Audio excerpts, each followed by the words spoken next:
नमस्कार दोस्तों, अगला वीडियो अपना शुरू कर रहे हैं। देखो, पिछले वीडियो में हमने ये कहा कि हमारे पास कुछ साल्टों से होते हैं या कुछ लवण होते हैं, उनकी प्रकृति क्या है, इसके बारे में हमने थोड़ा सा डिस्कस किया था। एक दो एग्जांपल्स भी आपको मैंने बताए थे। अब कुछ एग्जांपल्स और देखते हैं कि उनकी प्रकृति क्या होती है। जैसे KCl, पोटेशियम क्लोराइड एक साल्ट है जिसकी प्रकृति क्या है, अम्लीय है या क्षारीय है या फिर उदासीन है।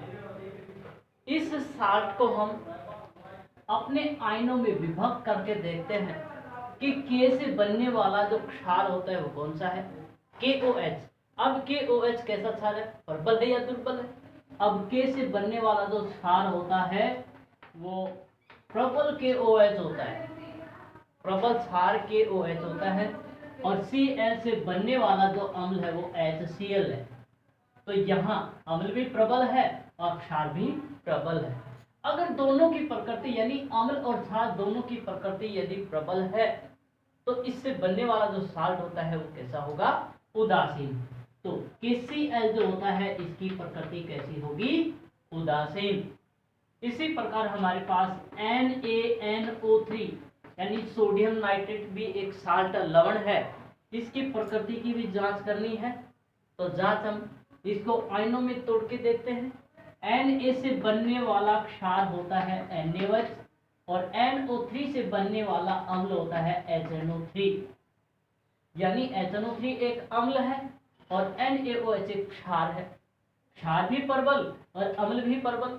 अगर दोनों के दोनों यानी अम्ल और क्षार दोनों ही प्रबल है तो इस बने लवण की प्रकृति क्या होगी, उदासीन। ऐसा ही एग्जांपल और देखते हैं। CH3COOK यानी पोटेशियम एसीटेट।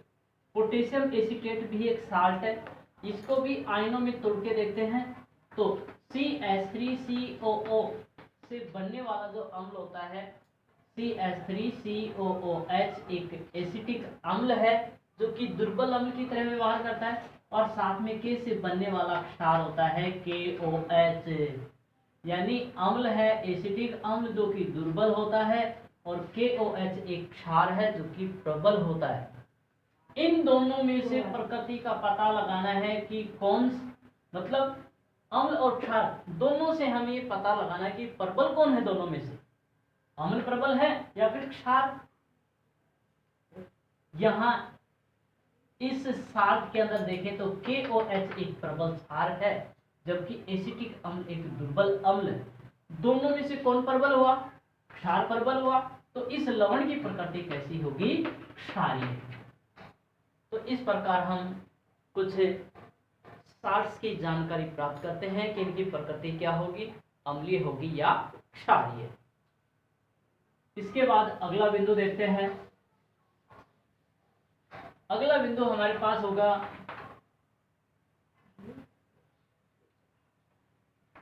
क्रिस्टलीय जल।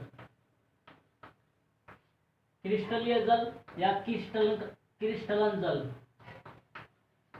क्रिस्टलन जल।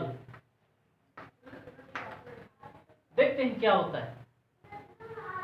यानी हमारे पास कुछ ऐसे फॉर्मूले होते हैं या कुछ ऐसे लवण होते हैं या कुछ ऐसे यौगिक होते हैं जिनके अंदर हमें जल की निश्चित मात्रा मिलती है, जिनके अंदर हमें जल की निश्चित मात्रा मिलती है।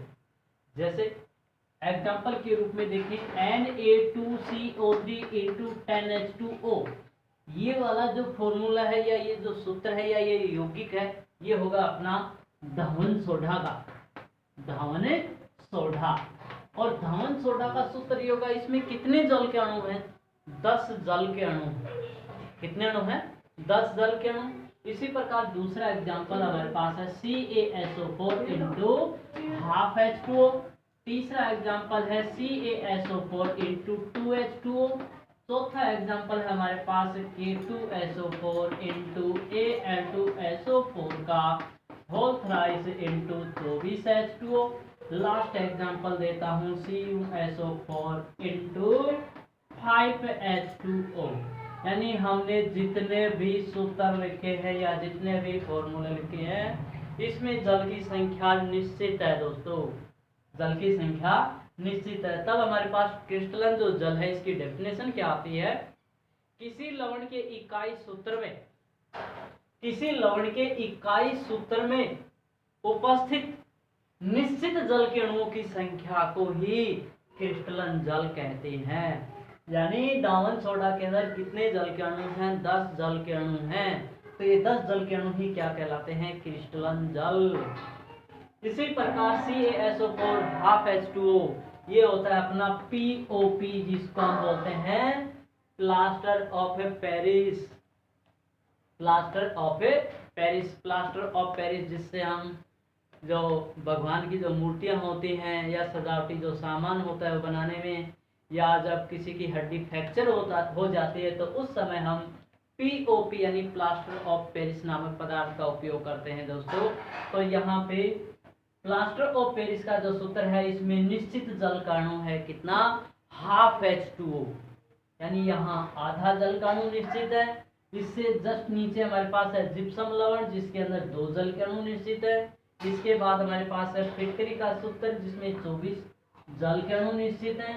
और लास्ट हमारे पास कॉपर सल्फेट जिसको हम हरा कशिश बोलते हैं, इसमें 5 जल के अणु निश्चित हैं। तो मैं एक बार इसकी परिभाषा बताता हूँ या बोलता हूँ, क्या है, किसी लवण के इकाई सूत्र में उपस्थित निश्चित जल के अणुओं की संख्या को ही क्रिस्टलन जल कहते हैं।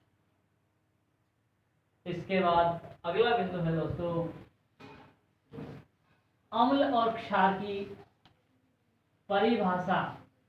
अम्ल और क्षार की परिभाषा जो विभिन्न वैज्ञानिकों के द्वारा इस प्रकार दी गई है। तो हमारे पास सबसे पहला वैज्ञानिक है आरेनियस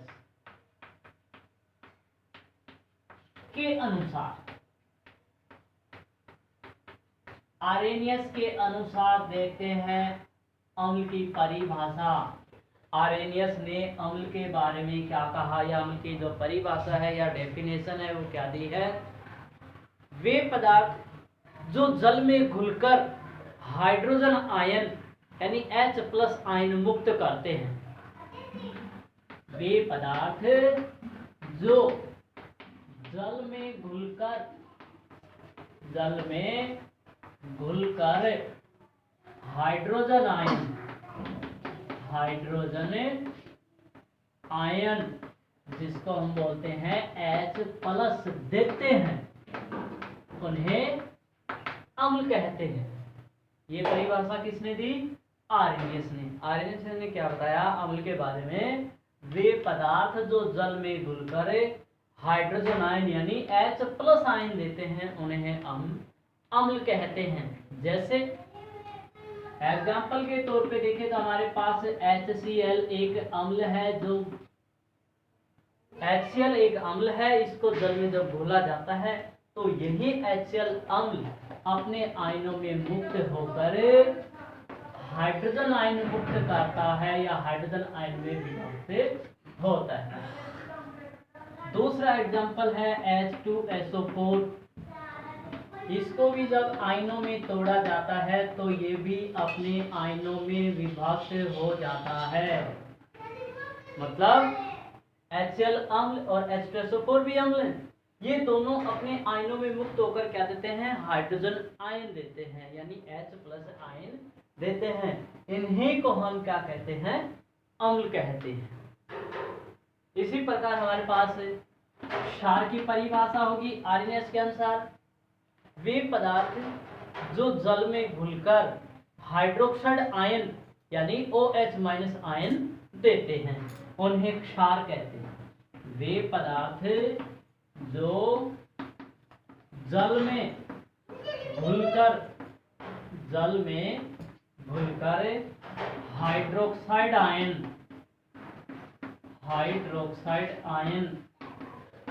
जिसको हम बोलते हैं OH- आयन देते हैं उन्हें क्या कहते हैं, क्षार कहते हैं। इसके अनुसार आर्हेनियस के अनुसार अम्ल क्या देते हैं H+ आयन, जबकि क्षार क्या देते हैं OH- आयन।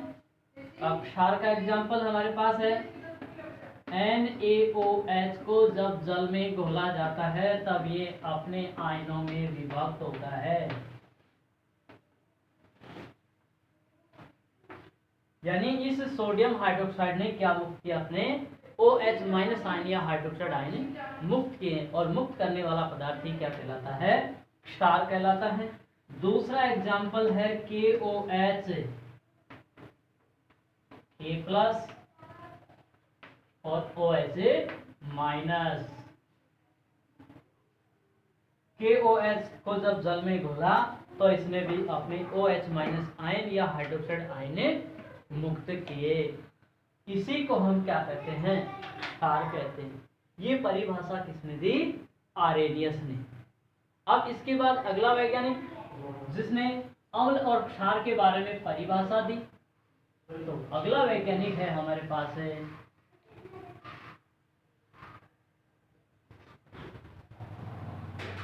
ब्रोंटेस डे लोरी।